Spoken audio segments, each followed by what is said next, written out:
Bueno, vamos a ver lo que es básicamente el concepto de estático en Java, y para eso tenemos que remontarnos a esta definición, el cual nos dice que cuando nosotros agregamos la palabra clave static a una variable o método miembro de una clase, entonces esta deja de pertenecer a las instancias individuales llamadas objetos.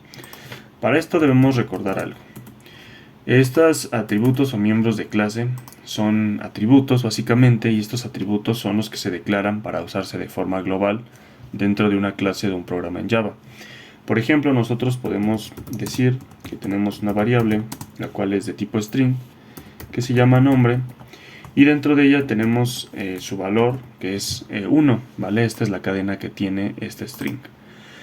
Básicamente, al no utilizar o no ser static, podemos crear varios objetos, y entre esos objetos cada uno va a poder modificar el valor de la misma variable.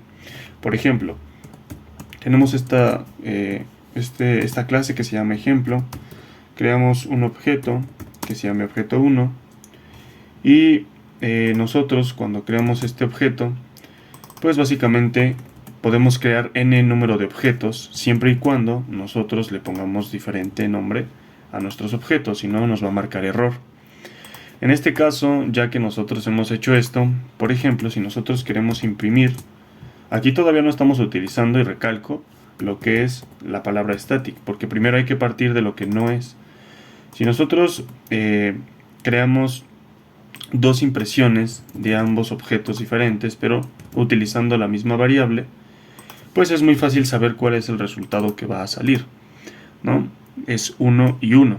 Sin embargo, si yo empiezo a cambiar el valor de la misma variable nombre, pero en el concepto de que cada objeto es, por así decirlo, una propiedad o usa propiedades diferentes para la misma variable, entonces yo puedo decir que objeto 1.nombre ahora quiero que sea o que tenga el valor de 2, ¿no?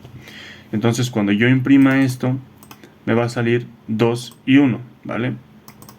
¿Por qué? Porque al objeto 1 le cambié el nombre a 2 y ya se imprime 2, y al objeto 2 pues simplemente está agarrando el valor por default que en el que nosotros creamos esta variable. Pero también nosotros podemos cambiar el valor del número 2, por ejemplo, diciéndole que ahora sea 3.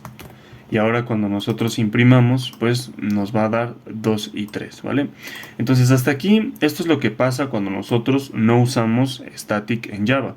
Es decir, nosotros podemos manipular la misma variable o las mismas variables creadas, pero con diferentes valores para cuando nosotros estamos instanciando diferente número de objetos, ¿vale? Y estos, aquí como nos dice, son instancias individuales de la clase. En cambio, pasa a pertenecer a la clase sí. Esto de que pasa a pertenecer a la clase en sí es cuando nosotros ponemos static, ¿vale? Y vamos a ver qué nos va a dar como resultado cuando nosotros cambiemos esta variable a una variable estática. Nos dice que el valor o comportamiento de la variable o del método estático se comparte entre todas las instancias de la clase. Eso es que va a generalizar. ¿De qué forma? Bueno, de la siguiente forma. Para hacer que un método o una variable se vuelva static, simplemente ponemos después de su modificador de acceso si es estática o no. En este caso es estática. No estaban estos focos, así que vamos a ver lo que nos dice. Y básicamente lo que nos dice es que está accesando al campo estático nombre. Esto quiere decir que no nos va a marcar error cuando compilemos el programa, sin embargo nos va a dar un resultado diferente. Recordar que sin el estático respetaba el valor de cada variable o de cada objeto, ¿vale? En donde nosotros modificábamos la variable dependiendo lo que queríamos para cada objeto. Ahora, si nosotros compilamos, nos aparece 3 y 3. Esto quiere decir que, bueno, básicamente cuando nosotros ponemos static, lo que nos decía es que se generaliza esta variable para todas las instanciaciones de objetos que haya. Es decir, que lo que busca es que el static haga que el valor predeterminado para todos los objetos que están ocupando la misma variable sea el mismo. Ya no haya una diferencia entre si el objeto 1, por ejemplo, nosotros utilizando una variable int tenía el valor de 5 y el objeto 2 tenía 6. Al final, el último valor que se va a dar para todos los objetos va a ser el último en el cual se haya modificado. En este caso, el último modificable que le hicimos a esta variable fue el número 3. Bueno, fue el objeto 2 utilizando esa variable y fue el valor de número 3. Ahora, si nosotros no tuviéramos estos objetos, por así decirlo, o sea, sí los creamos, pero no tenemos, por así decirlo, mandado a llamar la variable. Si nosotros ponemos objeto 1 y buscamos cuáles son las funciones que nosotros podemos mandar a llamar, nos vamos a dar cuenta que pues no hay ninguna que diga básicamente nombre. Esto quiere decir que, como nos había dicho, se vuelve parte de la clase, deja de pertenecer a los objetos, y entonces esta tiene ahora su valor o su llamamiento, por así decirlo, a lo que diga la clase. ¿Vale? Entonces, para mandar llamar a esta variable, simplemente nosotros hacemos lo siguiente. Ponemos ejemplo y podemos decir nombre. ¿Vale? Ya no necesitamos tener tantos outprints porque pues los objetos ya ahora ya no tienen nada, ya todo tienen en común, ¿vale? Ya no hay nada que los distinga entre si yo cambio o no un objeto en otro. El valor va a ser el mismo. Cuando yo imprima, me va a imprimir 3.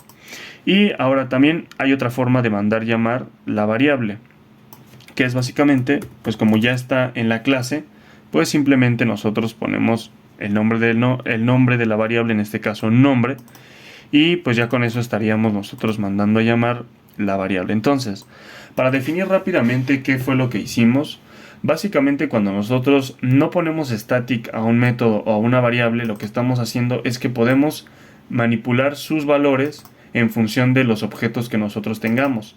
Esto quiere decir que cada objeto va a tener, aunque ocupe la misma variable, diferente valor simbólico en la misma variable, aunque haya n número de objetos. Sin embargo, cuando nosotros ocupamos static, lo que quiere decir es que va a generalizar el mismo valor para todas las variables que nosotros, o todos los objetos, mejor dicho, que nosotros creemos. Entonces, por eso es que no importa cuántos outprints apliquemos o cuántos objetos creemos, al final del día todos van a tener el mismo valor en cuestión de static o no. Y bueno, en el siguiente ejercicio lo que vamos a hacer es básicamente contar cuántos objetos nosotros hemos creado. Para esto, evidentemente, hacemos el método principal y vamos a crear nuestra variable. Va a ser de tipo pública, va a ser de tipo, bueno, va a ser estática, va a ser de tipo entera y le vamos a decir contador, ¿vale? Le vamos a llamar contador, comienza en 0, y luego vamos a crear el constructor de la clase, en donde básicamente nosotros no vamos a tener parámetros en la sobrecarga de parámetros del constructor, sino simplemente vamos a decir que cada vez que se cree un objeto, con este caso para crear un objeto se necesita el constructor de la clase, pues esta pues se va a encargar de contar cuántos objetos hay, ¿vale? Entonces lo que vamos a hacer es lo siguiente. Vamos a nosotros crear estático obj1 para new estático. Aquí se creó el primer objeto y por ende el contador ya tendría que estar en 1, ¿vale? Y por ejemplo, nosotros vamos a crear 3 objetos de este tipo de la clase estático. Obviamente nosotros sabemos que para que no nos dé error necesitamos llamarlos de diferente forma. Y ahora nosotros vamos a hacer lo siguiente. Vamos a crear nuestro print line y vamos a decir la cantidad de objetos que hay, o de instanciación de objetos, también podríamos decirle, es la siguiente. Ahora, acordarnos de lo que vimos en el ejercicio pasado. Al yo tener de tipo static esta variable, lo que yo puedo hacer es lo siguiente. Puedo mandarla a llamar poniendo el nombre de la clase junto con el contador, o también solo diciendo contador, ¿vale? Solo poniéndole contador. Al final, cuando nosotros compilemos este programa, nos va a decir que la cantidad de objetos que nosotros hemos construido o creado son 3. Y esto es porque este al final del día es el constructor, ¿vale? Este es el constructor de la clase. Entonces este constructor se da cuenta cuando estamos creando objetos. Aquí no le pusimos nada porque evidentemente no es el caso del ejercicio. Pero este ejercicio sirve para ver cómo podemos nosotros crear o darnos cuenta cuántos objetos se han creado y como tal saber cuál es la diferencia entre que una clase o más bien un método o una variable sean estáticos o que no lo sean. Esa es la diferenciación. en resumen, porque pues obviamente podríamos abarcar más ejercicios, pero pues esto sería como el general.